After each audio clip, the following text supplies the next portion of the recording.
ang iyong kaluluwa? What profit a man if he gains the whole world and loses his own soul? Makamtan mo man ang pag-ibig na pinakamimiti mo, ngunit mapahamak naman ang iyong kaluluwa. Ano naman? Diba? Makamtan mo man yung karir na yan, ngunit mapahamak naman yung kaluluwa mo.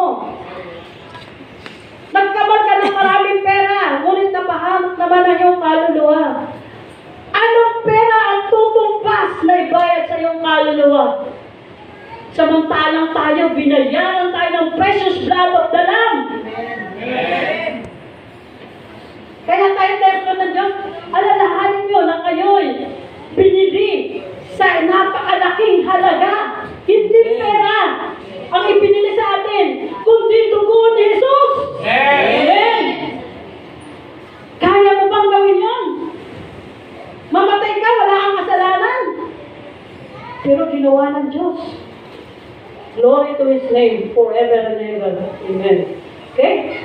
So, hindi tayo mamumuhay kung ano nangyayari sa mundo. Kakulong-kuluhan. Diba? Tapos, papayuhan ka ng mga non-Christian. Mag-ibang ka na ng pagkain.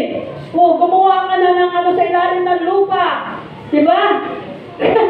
Magugunaw na ang mundo. Diba?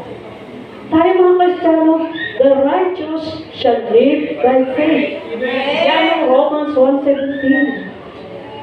Ang matuwid ay mamumuhay ng pananampalataya, sa pamagitan ng pananampalataya. Amen. Nagtitiwala ka sa Diyos kahit magdilubyo mangyari. Kahit lumindol, bigwan pa yan. O Diyos, Ikaw ang aming kalungan. You are my fortress. Yes. And you alone are your trust.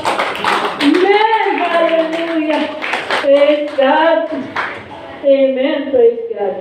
So, we live based on God's Word. Yan ang living by faith. Namumuhay tayo ayon sa Kanyang salita. Okay? Amen? Praise God.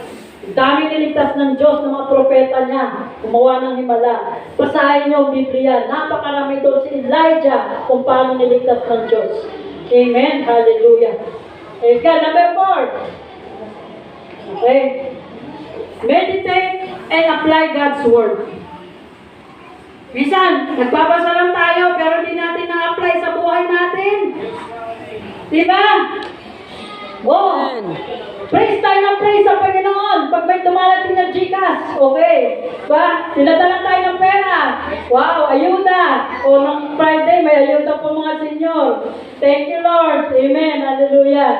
So, ano po si Sister, Pero paano naman pagka nagutom ka? Magpe-praise the Lord ka pa rin ba? Amen. Paano pag dumating ng dakilang kapighatian? The Great Tribulation. Kung hindi dumating ang rapture before tribulation. Anong gagawin mo? Diba? Magpapatatak ka na lang ba? Napaka-bilis natin sabihin, hindi. Pero pag actual na, nasa harap na. Hindi pa rin ba yan? Ngayon pa lang, tinitrain na tayo ng Panginoon. Amen. Diba?